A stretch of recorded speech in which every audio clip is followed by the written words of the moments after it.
नमस्ते, नमस्कार। बाबू दादा के चैनल में आपका स्वागत है। गुरु हैप्पी गुरु पूर्णिमा। हैप्पी गुरु पूर्णिमा। बच्चों, आप सभी को मालूम है कि कल क्या है? गुरु पूर्णिमा। गुरु पूर्णिमा है। गुरु पूर्णिमा कैसे मनाना चाहिए हम लोगों को? सबसे पहले तो गुरु का ध्यान करते हैं। कैसे करते हैं? एक श्लोक है, आप सभी जानते हैं।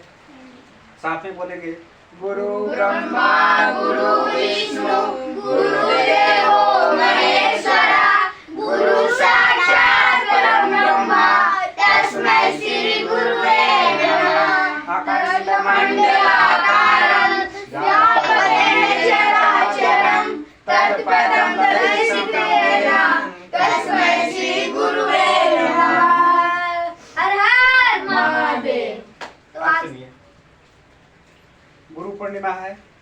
हम लोग सनातनी हैं, तो सनातन धर्म में क्या करना रहता है? गुरु को पूजा प्रणाम करना रहता है। गुरु से हमें समन्वय बना के रखना रहता है, तभी हम कोई भी चीज को आसानी से कर पाते हैं। देखिए, जिनके जीवन में गुरु नहीं है, माता पिता एक बार नहीं रहेंगे, एक बार बहुत अच्छे से पालन पोषण सब कुछ हो जाएगा, लेकिन जिसके जीवन में गुरु नहीं है तो क्या उसका जीवन अंधकार से गिर जाएगा ना? Yes. उजाला होगा क्या? Yes. नहीं होगा। तो गुरु बिनु कोई भी काम आसानी से नहीं होता है। तो इसके लिए गुरु के सानिध्य में रहना जरूरी है। गुरु को सबसे पहले हम क्या किए? आराधना किए। कैसे किए? तो संस्कृत का श्लोक से किए, है ना? तो गुरु सर्वोपरि है, इस बात का हमें ध्यान रखना है। अच्छा, गुरु गुरु मतलब होता क्या है? गुरु, गु और रू। गु मतलब होता है अंधकार। क्या होता है? अंधकार। अच्छा भैया, अंधकार में हम हैं तो क्या सब दिन अंधकार में रहेंगे क्या? नहीं, जब भी गुरु आ जाएंगे तो हमको लेके चलाएंगे। शांति से सुनिए, बाद में आपको पूछेंगे, बताइएगा। वो मतलब क्या हुआ? अंधकार। अब फिर से रू चल पड़ा, तो रू क्या करेगा? वो जैसे अंधकार है तो रू उसके पीछे चल पड़ेगा और अंधकार को पूरा नष्ट कर देगा, भगा देगा। जैसे देखते हो रात हो गई तो प्रभात भी आती है ना, तो प्रभात होने से धीरे धीरे क्या होता है? जैसे प्रभात का आगमन होते रहता है तो अंधेरा जो होता है उसकी छटाएं क्या हो जाती हैं? विलुप्त सी हो जाती हैं, दिखती नहीं, किधर जाती पता नहीं। ऐसा है ना? एकदम से क्या हो जाता है? प्रकाशित हो जाता है, हमारा वातावरण एकदम दिखने लग जाता है। कहीं भी देखोगे बस सब कुछ दिख रहा है, लेकिन फिर से रात आता है। वो आता है कि नहीं आता है? आता है। इसी तरह से गुरु को हमें कब तक रखना चाहिए? जब तक हमारा अंतिम सांस है। सही बात है? यस। चाहे वो हम पढ़ रहे हैं तभी, चाहे वो काम कर रहे हैं तभी, जीवन के हर क्षेत्र में गुरु की जरूरत होती है। इस बात को आप समझ रहे हैं? Yes sir. समझ रहे हैं ना? यस। तो गुरु की आवश्यकता होती है कि नहीं होती है? होती है। अच्छा, गुरु हम पे विशेष ध्यान दें, गुरु का हम विशेष पात्र बने, उसके लिए क्या करना पड़ेगा? सबसे पहले तो निश्चल भक्ति करनी पड़ेगी। यानी कि गुरु हमें मार दिए, डांट दिए, बहुत कुछ कर दिए, लेकिन हमें गुरु के प्रति अश्रद्धा नहीं होनी चाहिए। गुरु करते क्या है? गुरु जो होते हैं, शिष्य के अंदर कुछ ऐसा संशय रहता है। क्या रहता है? संशय। कुछ दुविधा रहता है, तो उसको छीन लेते हैं, संशय हटा देते हैं। जैसे नहीं बोला आपको, अंधेरा है तो प्रकाश आएगा, तो अंधेरा अपने आप कुछ चक्कर हो जाएगा, 9 to 11 हो जाएगा कि नहीं हो जाएगा? तो कब होगा? जब गुरु रहेंगे तब। तो गुरु है ना, सूर्य हमारा गुरु है कि नहीं है? सूर्य जब अपने समय पे आया तो क्या कर देता? अंधेरा जो दिख रहा है कि नहीं बहुत कुछ गलत है, अंधेरा गलत भी है, सही भी है, होता है। अभी अपने लोग को भी अंधेरे की जरूरत होती है, लेकिन कब होती है? उसका एक समय होता है। तो गुरु को सानिध्य में हम बोल रहे हैं कि हर समय रहना है। इसका मतलब क्या है? कि गुरु के समक्ष रहना तो जरूरी है ही है, लेकिन जब गुरु का समक्ष हम नहीं भी रहे तो भी हमारे अंदर अंधकार न हो, इसके लिए क्या करेंगे? तो गुरु का ध्यान करना होता है तभी। जैसे हम मान लो कि हम पाठशाला में पढ़ने गए कि नहीं गए? पढ़े तो पढ़ने तो सर जो है वो गुरु ही तो है। तो गुरु क्या कर रहे हैं? कुछ सिखा रहे हैं तो हम सुन रहे हैं, लेकिन वो कुछ बोले हैं कि बाबू आप घर पे जाओगे ना तो क्या करना है? आपको हम होमवर्क दिए हैं वो करना है। तो गुरु का वाक्य है वो, तो गुरु का वाक्य सर्वोपरि होना चाहिए कि नहीं होना चाहिए? होना चाहिए। तो घर पे जाने के बाद भी गुरु की बात को सुन के, गुरु को अपने पास रख के दिमाग में और मन में, फिर हम उस काम को करते हैं। तो वो काम कैसा होगा बताओ? अच्छा होगा। लेकिन बोलेंगे अरे गुरु जी तो यहाँ पे है ही नहीं है, अब हम क्या करते हैं? जाने दो, नहीं करे तो क्या हो? मस्ती करने लग जाएंगे तो क्या हो जाएगा? हम काम को अच्छे से नहीं कर पाएंगे तो हमारा जीवन क्या सचमुच में उजाला की ओर जा रहा है? नहीं जा रहा है। क्या हमारा प्रभात सुबह सुबह हो रहा है? अंधेरी जो अंधेरा है वो हट रहा है? नहीं हट रहा है। यानी कि कहने का मतलब हुआ गुरु का जो वाक्य है उसके ऊपर भी हमें ध्यान देने की जरूरत है कि नहीं है? तो गुरु हमारे जीवन में सर्वोपरि है। तो कल क्या है? गुरु पूर्णिमा है। गुरु पूर्णिमा के दिन हम सभी सबसे पहले सुबह उठकर क्या करेंगे? स्नान तो करें ही, लेकिन जैसे बिस्तर को हम छोड़ते हैं ना तो आप लोग जानते हैं कि हमें सुबह सुबह क्या करना होता है? करयाग्रे वस्ते लक्ष्मी करमाथे सरस्वती करमूले प्रभाते कर दर्शन हो गया। तो उसके बाद में गुरु का भी अब ध्यान करेंगे। जो भी अपने माता पिता भी अपना गुरु है। सबसे पहले अपनी माता गुरु है, क्योंकि वही हमें सिखाई है कि कैसे चलना है, क्या करना है, कौन सा काम को करना है, कौन सा काम को नहीं करना है। पहली गुरु माता हो गई, दूसरे गुरु पिता हो गए, पिताजी हो गए। अब तीसरे गुरु में जो भी हमें कुछ सिखाते हैं, जो भी कुछ हमें अच्छाई की ओर प्रेरित करते हैं कि ये काम करोगे तो बहुत अच्छा हो जाएगा, लेकिन हमारा दिमाग रहता है वहाँ पे। अभी अभी कैसे गुरु के रूप में लोग आते हैं, लेकिन वो गुरु असली में होते नहीं है। तो पहचान कैसे होगा? जब हम विवेक का उपयोग करेंगे, जब हम दिमाग का उपयोग करेंगे। जैसे आपको कोई बोलेंगे कि आपके पापा ये अच्छा खाना नहीं देते, आपको अच्छा ये नहीं करते, तो आपके पापा बेकार हैं। तो क्या सच्ची में किसी के पिताजी बेकार होते हैं? नहीं होते। कैसे पता चलेगा? जब हम विवेक से सोचेंगे, जब हम अपना दिमाग को लगाएंगे तो हम समझेंगे कि हमारे पिताजी के बारे में जो कुछ बोलने वाला है वो क्या अच्छा हो सकता है, गलत बोल रहा है वो नहीं हो सकता, वो गलत है। ऐसा कब हम जान पाएंगे? जब हमारा विवेक काम करेगा। तो विवेक कहाँ से जागृत होगा भाई? तो गुरु को शरण रहने से होगा। दुख का भंजन कहाँ होगा? जब कुछ ऐसा कष्ट आता है हमारे जीवन में, दुख और दुविधा होता है, जब कुछ दिखने नहीं लग जाता है, तो क्या करते हैं हम? गुरु का ध्यान करते हैं। वो टाइम पे क्या करेंगे? गुरु का ध्यान। तो सबसे पहले सुना है कि गुरु ब्रह्मा है और गुरु विष्णु है, गुरु महेश्वर है। तो जब उनका ध्यान हम करेंगे तो निश्चित रूप से क्या हो जाएंगे? हम दिमाग का यूज हम कर लेंगे, अच्छाइयों में हम लिप्त रहेंगे, संलिप्त रहेंगे, अच्छा काम को हम निरंतर करने में समर्थ हो सकते हैं। लेकिन यदि हम भगवान को नहीं याद किए, यदि हम अपने माता पिता को याद नहीं किए, अच्छे से उनका बात नहीं समझे, हम अपने सर जो है गुरु होते हैं, वो गुरु का बात को हम नहीं सुनेंगे, तो निश्चित रूप से हम काम में उतने दक्ष नहीं हो सकते, प्रवीण नहीं हो सकते। तो इसके लिए हमें क्या करने की जरूरत है? गुरु की ध्यान जरूरी है। तो जब हम गुरु के ध्यान नहीं करेंगे तो हमारा सारा जीवन अंधेरे में हो जाने वाला है। तो यही सब बात बताने के लिए हम आप सभी के बीच आया था। कल गुरु पूर्णिमा है, कल है, कल है ना? तो कल हम ऐसे ही करेंगे। कैसे करेंगे? जैसा हम समझे हैं, और ये निरंतर चलते रहना चाहिए काम। आज हम गुरु को प्रणाम किए, चरण पखारे, चरणोदक लिए, सारा घर को हमने चरणोदक छीट के क्या किया? पवित्र किया। और कल गुरु हमारे दुश्मन हो गए, कल हमारे माता पिता दुश्मन हो गए। तो ऐसा नहीं होना चाहिए। प्यारे बच्चों, क्या इस बात को आप समझ पाए? बिल्कुल समझ पाए। किसी के अंदर कुछ क्वेश्चन कुछ आप पूछ सकते हैं, एक एक करके कोई पूछना चाहे तो पूछ सकते हैं। है कुछ? नहीं है ना? हाँ पूछिए, वैसे बैठ के पूछिए, उधर से ही पूछिए। हमें गुरु की जरूरत क्यों होती है?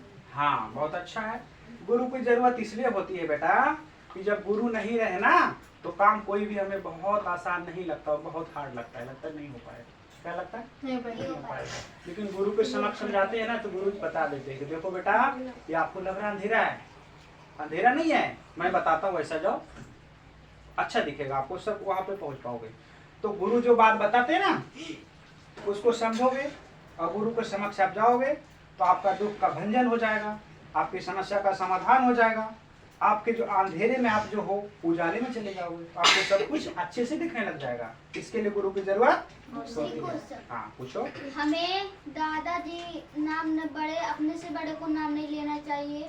तो हम जैसे भगवान हमसे बड़े हैं तो उनका हम नाम क्यों लेते, जैसे शंकर जी? हाँ बिल्कुल। देखो यहाँ पे लोगों ने सिखाया है कि अपने से बड़ों का नाम नहीं लेना चाहिए। इसलिए नहीं लेना चाहिए कि अभी ये तो क्या है, अभी जैसे किसी का नाम लिया वो बड़े हैं, अब नाम लेते लेते आपको क्या हो जाएगा, लगेगा ना कि बस हम हमारी जैसा ही है, हमारे जैसा ही। लेकिन भगवान का कोई नाम लेता है ना तो वहाँ पर उसको दिमाग में ये ख्याल नहीं रहता है कि हमारे जैसे वो बड़े हैं, ऐसा लगता है, इसलिए उसको प्रेम से लेते हैं।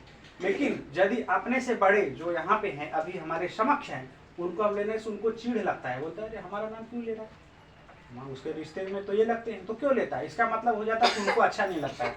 लेकिन भगवान को अच्छा लगता है। किनको लगता है? भगवान, क्योंकि भगवान है वो, और हम लोग क्या है, इंसान है। क्या है? इंसान है। तो इंसान को भगवान तक जाने के लिए भक्ति करना होगा, और भक्ति तभी संभव होगा जब गुरु के समक्ष हम जाएंगे। क्लियर हो गया? और कुछ क्वेश्चन है आपके पास? हाँ, आप बताइए। चौथा गुरु कौन होता है? चौथा गुरु, देखिए गुरु तो बहुत से होते हैं, लेकिन पहला गुरु हम जैसे बताया माता है, दूसरा गुरु पिता, तीसरा गुरु जो आपके गुरु हैं, और चौथा गुरु की बात आप करो तो कल्याण करने वाले, जो मोक्ष तक पहुंचाने वाले, यानी कि जीवन मरण को समाप्त करने वाले, आपको स्थिर करने वाले। आपके अंदर कुछ ऐसा नहीं लगना चाहिए कि बहुत कुछ हमारे सामने है लेकिन फिर भी संतुष्टि नहीं है, तो संतुष्ट करने वाले जो होते हैं वही चौथे गुरु हैं। एक और क्वेश्चन है। हाँ, एक एक करके पूछिए। हाँ पूछिए। गुरु पूर्णिमा किसे कहते हैं? गुरु पूर्णिमा किसे कहते हैं? देखिए, हमारे हिंदू जो कैलेंडर है, सनातनी कैलेंडर आप देखते होंगे, ठाकुर प्रसाद या बहुत सारे पंचांग होते हैं, आपने देखा होगा कि पूर्ण मास जब महीने का पहला यानी कि प्रतिपदा, तो प्रतिपदा से लेकर 15 दिन पे आता है क्या? नहीं, 15 दिन पे अमावस्या आता है, तो आधा होता है ऐसा। लेकिन उसको पूरा हम करें तो पूर्णिमा पे पहुंच जाएगा, पूरा हो गया। जैसे आप घड़ी देखते हो तो घड़ी में 12 बजा है, यानी कि वो पूरा है। अब 12 के बाद जैसे ही 1 पे गया, 2 पे गया, 3 पे गया, 4 पे गया, तो उसके तरह से मिनट बढ़ते जाता है। लेकिन फिर से उसको फिर से 1 बजाना है 12 बजे के बाद, तो वही जो सुई है फिर से घूम के आएगा, एकदम लास्ट तक जाएगा, तो पूरा हो जाता है। समझ पाएगा? आपका एक एक करके पूछिए। आपका क्या क्वेश्चन है? कैसे पहचान करें कि ये सही गुरु है? हाँ, देखिए बहुत कच्चा है, पहले ताली बजाइए इनके लिए। गुरु को पहचानने का आपके पास हम बताए कि टेक्निक बहुत ईजी है। आपके पास विवेक जागृत हो जाएगा। जब गुरु के शरण आप रहते हो ना, तो आपकी जो भक्ति है निश्चल भक्ति होती है। भक्ति जब निश्चल करोगे ना, तो अच्छे लोग से आपको क्या होगा, संसर्ग होगा। तो उसी समय अच्छाइयाँ धीरे धीरे इतना अच्छा आपका दिमाग हो जाएगा कि आप बहुत अच्छे से उसको समझ पाओगे कि ये गुरु अच्छे हैं। क्यों? अरे उनकी वाणी ही समझा देगा आपको। जैसे वो बोलेंगे तो प्रसन्न मन से बोलेंगे। कभी कभी वो देखो, अब जैसे 30 दिन आपको बोला, पूरा महीना 30 दिन 29 दिन जो गुरु हमारे हैं बहुत अच्छे से बात की, एक दिन रूडली बात कर रहे हैं, गुस्सा कर रहे हैं आपके ऊपर, इसका मतलब क्या हुआ? आप उनको बुरा कहोगे? नहीं कर सकते, इसलिए कि 30 दिन में 29 दिन आपको अच्छे से बात किए, लेकिन आज आपके ऊपर गुस्से में है, इसका मतलब आपके अंदर कुछ ऐसा चीज देखे हैं वो, जिससे वो रूडली बात कर रहे हैं। तो आपको सुधारने की आवश्यकता होगी। जब वहाँ पे दिमाग आप लगा दोगे ना, तो फिर अच्छाइयाँ दिखने लग जाएगी। लेकिन अब 30 दिन में 30 दिन आपके ऊपर अच्छा बुरा जो भी काम कर रहे हैं, है ना, लेकिन उसको रिएक्शन ही आ रहा है, यानी कि फिर वो गुरु कैसे हैं? तो गुरु न है, बल्कि क्या है, गुरु के नाम तो उतना नहीं बोलना चाहिए, गुरु की अवहेलना नहीं करनी चाहिए, लेकिन आपको वहाँ से थोड़ा दूर रहने की आवश्यकता है। दूसरे गुरु की आवश्यकता है आपको, जहाँ पे आपका विकास संभव है। और दूसरा क्वेश्चन है, मैं पूछता हूँ। नहीं, आपका बारी खत्म हुआ, अभी एक एक करके पूछ लो। बस एक। आपका और कुछ क्वेश्चन है? आपका क्या है? अगर गुरु पूर्णिमा के दिन अगर गुरु न रहे तो क्या? गुरु पूर्णिमा के दिन गुरु हमारे समक्ष न रहे तो? हाँ, बहुत अच्छा क्वेश्चन है, इनके लिए ताली। गुरु पूर्णिमा साल में एक ही बार आता है। गुरु पूर्णिमा साल में एक बार आता है ना? तो साल में एक, यानी कि आषाढ़ी क्या रहता है, आषाढ़ी पूर्णिमा रहता है। उसी दिन गुरु को हम लोग ज़्यादा करके ध्यान देते हैं, लोग याद भी करते हैं। इसलिए याद करते हैं कि गुरु को लोग भूले जा रहे हैं, क्योंकि ऐसा स्पेसिफिक डे रहे जिसमें गुरु को अच्छे से पूजा करे, प्रणाम करे, आशीर्वाद ले, उनका चरणोदक ले, उनका जो भी है उनके संसार में रहे, उनके बारे में सोचे, तो पूरा दिन अपने को मिलता है। बाकी दिन अपना बिजी शेड्यूल होता है, और शेड्यूल बिजी हो भी या ना भी हो, तो उस दिन एक जो स्पेसिफिक डे रहता है उसके बारे में लोग ज़्यादा सोचता है। बराबर है? तो आपका क्वेश्चन क्या था कि गुरु ना रहे तो क्या होगा? भाई साहब, गुरु सबसे पहले अपनी माँ बिल्कुल होती है।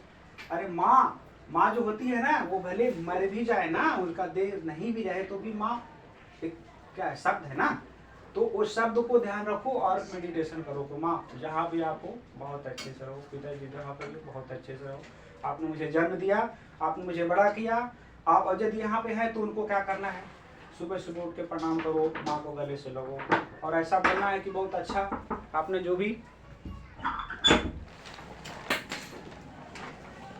ठीक है, ये सारी बातें होती हैं। तो दूसरा गुरु क्या है? पिताजी हैं। उसके ऊपर भी अच्छा सा सोच रखो, आपने जो कुछ दिया बहुत कुछ दिया मुझे, पहले अटेंशन दीजिए, इधर ध्यान से सुनिए। तो गुरु समक्ष न भी हो तो हम क्या करें? मेडिटेशन करें, ध्यान करें कि गुरु जहाँ भी हो हम वहाँ तक अपने क्या सूक्ष्म शरीर को वहाँ तक पहुँचा रहे हैं, दिमाग को वहाँ तक पहुँचा रहे हैं, और प्रभु को प्रणाम करें, गुरु जी को प्रणाम करें। ये है। और किसी को क्वेश्चन? मेरे को बहुत सारा। हाँ, बहुत हनुमान सारे चालीसा किसने बोला? वो सब नहीं, गुरु को पर आप बोलिए, आपका क्या क्वेश्चन था? मेरा क्वेश्चन था कि रोज क्या बोलते हैं, रोज गुरु पूर्णिमा क्यों नहीं आता? रोज गुरु पूर्णिमा क्यों नहीं आता है? आपका जो क्वेश्चन है थोड़ा सा टफ है, लेकिन फिर भी हम समझाने का प्रयास करते हैं। पूर्णिमा का मतलब क्या होता है? जब पूरा हो जाना, जब प्रतिपदा से चालू हुआ अपना तिथि, धीरे धीरे अमावस्या तक पहुंचा 15 दिन में, उसको पूरा करना है। पूरा 15 दिन फिर से लेगा, वो पूर्ण हो जाएगा। यानी कि महीना 30 दिन का होता है, एक पूरा हो गया। तो पूर्णिमा रोज कैसे आ सकता है? बिल्कुल नहीं आ सकता है। जैसे दिन में भी आप देखिए, एक दिन को पूरा करने के लिए, एक दिन को पूरा करने के लिए कितना घंटा चाहिए? सिर्फ दिन के लिए तो 12 घंटा पूरा करना होगा ना, तो करना होगा, इसके लिए समय चाहिए होगा 12 घंटा। अब पूरा दिन और रात जब पूरा करना होगा तो 24 घंटा पूरा करना होगा, तभी ना होगा पूरा। उसी तरह से तो रोज कैसे आ सकता है? रोज आने के लिए उतना उसको गति करनी होगी और वहां तक पहुंचना होगा, उतना पेशेंस रखना होगा, और क्या करना होगा? वहां तक पहुंचने के बाद फिर महीना साल पूरा हो जाएगा और फिर से हमारा गुरु पूर्णिमा आ जाएगा। हमारा भी एक मेरा हाँ, तुम्हारा चलिए, इसको आपका क्या क्वेश्चन? हमें अपने माता पिताजी को क्यों बोलना? कुछ लगा लो, हाँ, अच्छी बात है, ताली बजाओ। लगा लो। माता और पिता जो होते हैं शुभचिंतक होते हैं, वो कभी भी अपने संतान का क्या होते हैं? दुश्मन नहीं होते। बिल्कुल है, इधर ध्यान दीजिए, तो इसको तो माता पिता क्या होते हैं? शुभ चिंतक होते हैं। शुभ चिंतक मतलब ऐसा चिंतन करना जिससे कि तुम्हारा कल्याण है, उसमें बिल्कुल कल्याण। यदि आपके ऊपर वो गुस्सा भी कर रहे हैं तो उसमें कल्याण है, इसलिए गुस्सा कर रहे हैं ताकि ऐसा और काम नहीं कर रहे हैं। यदि वो आप ऐसा कर रहे हैं, अच्छा भी कर रहे हैं, फिर भी गुस्सा है, तो फिर भी आपको क्या करते हैं? वो अच्छा वो सोचते हैं। जैसे देखो, मैं बता रहा हूँ उदाहरण के तौर पर, सोना को आपने देखा है, सोना क्या होता है? शुद्ध होता है, लेकिन फिर भी और शुद्धि चाहिए तो सोना मतलब उसको तपाओ, उसको घिसो, कुछ भी करो तो उसमें क्या खराबन सिद्ध होता है कि नहीं होता है? क्या गलत होता है? नहीं होता है ना। इसी तरह से माता पिता अपने बच्चों को, अपने संतान को अच्छा ही बनाने के लिए सोचते हैं, शुभचिंतक होते हैं। मदर डे मदर डे के बारे में अभी बात नहीं कर रहे हैं, सुना है? अभी हम गुरु पूर्णिमा के बारे में बात कर रहे हैं। तो अभी आज के लिए इतना ही है। फिर से तो लाइक एंड सब्सक्राइब जरूर करिए गाइस, और शेयर भी कीजिएगा, सबके पास पहुंचना चाहिए, शेयर भी कीजिए। अब बाबू बता, उसके सब्सक्राइब कीजिएगा, नीचे सब्सक्राइबर बटन है।